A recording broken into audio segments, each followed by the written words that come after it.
Opa, galera, eu vim aqui, eu tô de volta aqui no canal e eu tô trazendo um vídeo da Fandation sobre os Irmãos Morte. Vão derrotar o Rei Escarlate? Será? Bora ver o que ela fala sobre isso.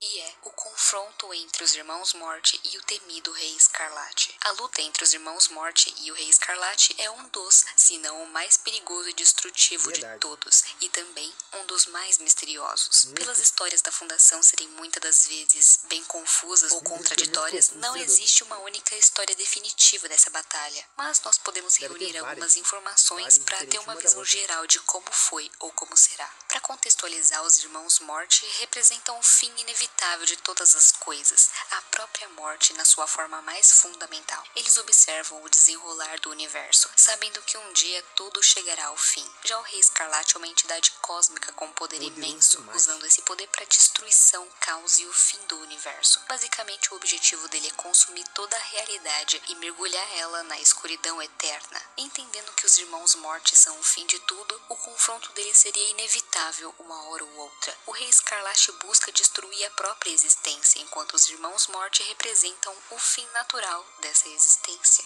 Em alguns relatos, os Irmãos Morte observam a guerra que o Rei Escarlate causa, sabendo que logo logo o fim dele vai chegar. Os Irmãos Morte são o fim de todas as coisas e até mesmo o Rei Escarlate não pode escapar deles. Caraca, essa arte aqui do Rei Escarlate tá insana. Insana demais. Essa parede dele aqui, nossa, é sinistro. Outras histórias descrevem alguns confrontos diretos, onde os Irmãos Morte tentam conter a fúria destrutiva do Rei Escarlate. Esses confrontos são tão grandes que são guerras cósmicas, com consequências que se espalham por todo o universo. E para quem é mais antigo aqui no canal, já deve ter visto um vídeo sobre o conto Poeira e Sangue, que descreve a guerra que o Rei Escarlate declarou perante a criação. E ela é bem importante. Agora eu não tô me lembrando se eu já vi esse vídeo ou não. Não tô me lembrando. Eu acho que eu já vi. E nos mostra que desde o início de tudo os Irmãos Morte já observavam o rei, sabendo que um dia ele teria o seu fim. E o conto diz o seguinte: quando a árvore do conhecimento foi plantada, todas as coisas receberam forma, desde as águas profundas da escuridão abaixo até as abóbadas da escuridão acima, e muitos deuses nasceram delas. Desses deuses, que muitos deles foram esquecidos com o passar do tempo, tinha um que se chamava Karnak, e que logo depois recebeu o nome de Rei Escarlate, mas no início da sua criação, esse era o seu nome. Karnak não era nem um pouco grandioso no seu início. Na verdade, ele era bem pequeno. Ele se arrastou na escuridão do abismo, mas ao contrário dos seus irmãos e irmãs, ele se conhecia bem e conhecia esse abismo. Ele era abençoado e ao mesmo tempo amaldiçoado pela sua consciência. Ele sentiu dor e solidão. A existência era dor e ele não queria fazer parte dela. Ele pensou que seria melhor não existir. Seria melhor que todas as coisas não existissem. Com essa decisão em mente, ele destruiu e consumiu seus próprios irmãos e irmãs, absorvendo os poderes deles e crescendo ainda mais forte. Esse foi o primeiro pecado de Karnak. Causou uma dor ainda mais forte nele enquanto ele crescia. Ele ficou cego pela sua dor. Tão grande era seu rancor e tão absoluto o seu ódio, que ele amaldiçoou a própria criação e o seu Criador, e jurou destruir a árvore do conhecimento e tudo que ela sustentava nos seus galhos e raízes. Desde então ele começou a destruir outros deuses e subjugar e colocar no seu próprio exército os que restaram. Quando não havia mais deuses para subjugar, ele mudou seu nome para Knifgor e criou seu próprio reino. Esse reino ele construiu para trazer desespero absoluto para aqueles que viviam entre a árvore e as suas raízes e galhos, para compartilhar sua dor com toda a criação, enquanto ele destruía ela aos poucos. Ele desviou muitas almas para o seu reino, causando uma dor indescritível, não deixando elas descansarem em paz. Com seu reino estabelecido e com o seu exército pronto, o rei... Caraca, esse... Pior que, olha isso. Ele declarou... Tem um anjo, né, descrito na Bíblia que tem exatamente essa aparência. Aí vai lá e tem uma arte desse anjo, mas só que dessa forma grotesca, caraca. Sua guerra com os seus servos nascidos da escuridão da árvore, junto com o Rei Escarlate e aqueles que também o rei subjugou. O rei cumpriu sua palavra e o seu desejo. Ele declarou guerra com a própria criação. E essa guerra continua até hoje e não vai terminar até o fim de todas as coisas. E a partir daí as coisas só ficaram piores porque, dos deuses que o rei havia subjugado, uma se chamava Sana e era considerada a mais sábia e a mais bela. Ela tentou fugir do reino, mas ela foi impedida. Então ela teve que obedecer ao rei, mas ela obedeceu com suas palavras, mas não com a sua alma. O rei então tomou Sana à força e se deitou com ela por 7 dias e 7 noites, até que ela foi quebrada por ele. Depois disso, ele ressuscitou em seu sangue, e foi a partir de então que ele foi conhecido como Shor-Marsh Urdal, o Rei Escarlate. 7 crianças nasceram de Sana, as 7 filhas do Rei Escarlate, e ele tomou suas... Caraca, eu não sabia. Caraca, dessa parte eu não sabia não, que ele se deitou com... Aquela lá, é a irmã dele? Então ele se deitou com a irmã dele e depois se deitou com suas próprias filhas? Caraca!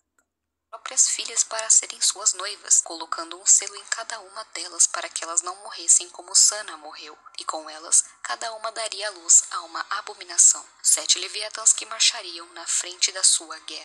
Caraca, tem até teorias falando que esse episódio que eu tô mostrando já tem teorias de que eles podem ser os filhos, tais filhos, os 7 filhos do Rei Escarlate. Cada um é filho cada uma das filhas que o Rei Escarlate teve. O bonzinho aí, o Gosminha, ele é ele, pra mim, é o melhor, né? Já que ele é pura bondade, né? Já Lagarto é o puro ódio contra a humanidade, em forma de um animal. O Tímido também tem teorias que falam que ele também pode ser um dos filhos. Essa máscara aqui, não sei qual a ligação dele que faz sentido ele ser. Isso aqui é o que? Esse monte de negócio aqui de... Parece ser cobra, sei lá. Calma aí. Essa aqui é a filha. Essa pessoa aqui em cima é a filha. Eu acho que vocês já devem ter imaginar quem essa aqui é a... Esqueci o nome da SCP. Que ela deve ter alterações que eu já trouxe o vídeo da Fandate falando sobre. E esse espinheto aqui não sei o que não. A primeira noiva foi Atvik. Ela era amada pelo rei, mesmo que ela não pudesse dar muitos filhos. Por sua lealdade, as suas crianças se tornaram sábias acima de todos os outros e conheciam bem os caminhos da guerra. Por suas mãos, eles guiariam a guerra e levariam a vitória. Seu selo era Vaduk, que significava domínio, pois assim como ela buscava domínio, ela também era dominada. A segunda noiva foi Agor. Um grande buraco se abriu na sua alma e ela não conseguia preencher. Então ela se desesperou e chorou. Ela deu luz a muitos filhos e os seus filhos geraram grandes exércitos para avançar e conquistar. Seu selo era Kifen, que significava saudade, pois nem o rei nem seus filhos poderiam fornecer o que ela buscava. A terceira noiva foi Adstad. Ela tinha um grande ódio por suas irmãs e trouxe ruína sobre tudo que ela tinha poder, e blasfemou em solo sagrado. Seus filhos cavalgam para declarar o triunfo do rei, afogando os campos de batalha em poeira e sangue, espalhando pestilência e medo em todo o seu rastro. Seu selo era Heshon,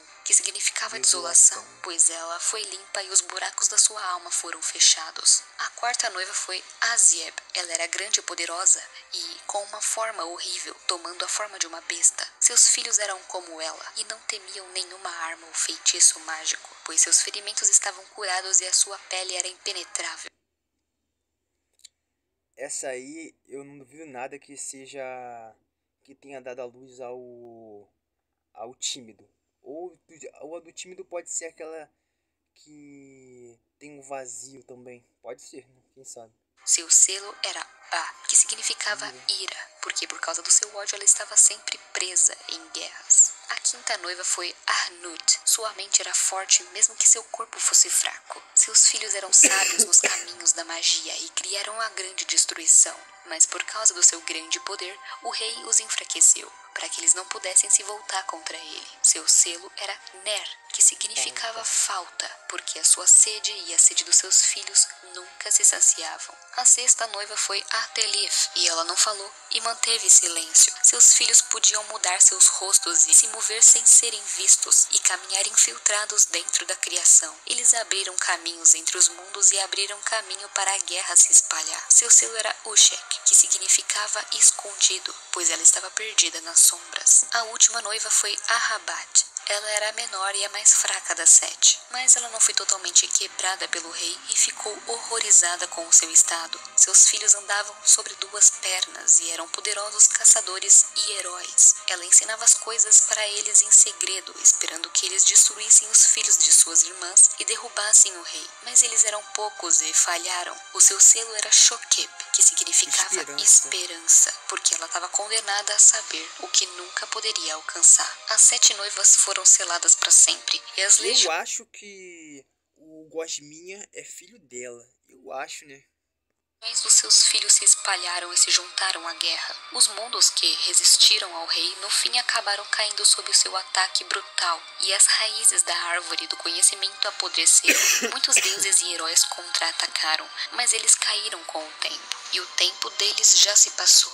E hoje eles não são nada mais do que poeira e sangue. O rei e os seus exércitos se aproximam cada vez mais dos mundos centrais, com toda a sua ira, com todo o seu ódio, com todo o seu rancor. Ele estende a mão para corromper, consumir e destruir. Até mesmo nos dias de hoje a presença dele é sentida. Com a chegada dele no nosso mundo, a árvore morrerá e toda a criação morrerá com ela. E lá do alto, os irmãos da morte observam a guerra se desenrolar como sempre fizeram. Eles sabem o resultado da guerra. Caraca.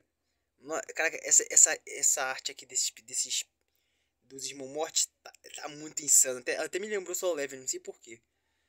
Principalmente esse aqui me lembrou o Igris, não sei.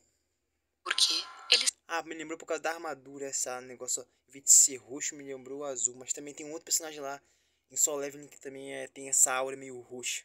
são o fim de todas as coisas. Imaginar uma luta entre os irmãos Morte e o rei com todo o seu exército é bem complexo, mas ao mesmo tempo é bem simples. O campo de batalha provavelmente não aconteceria num lugar físico, mas sim numa escala cósmica. O espaço e o tempo se distorceriam com as realidades alternativas colidindo e se desfazendo a todo momento. A luta não seria apenas física, mas também conceitual, com as duas entidades tentando impor suas próprias definições de realidade. Por um lado, o Rei Escarlate é uma entidade com poder de destruição gigante, capaz de distorcer a realidade e consumir universos inteiros. Mas por outro lado, temos os Irmãos Morte, que trabalham numa escala cósmica que supera a compreensão humana e possivelmente até mesmo a compreensão do próprio Rei Escarlate. Os irmãos são entidades que existem além do espaço e do tempo, apenas observando o desenrolar do universo desde o seu início até o seu fim. Os irmãos representam o próprio conceito que o fim de tudo é inevitável. Mesmo o Rei Escarlate, por mais poderoso que seja, teria o seu fim pelas próprias mãos da morte. E tentar lutar contra a morte é tentar negar o seu fim que desde o começo você estava destinado.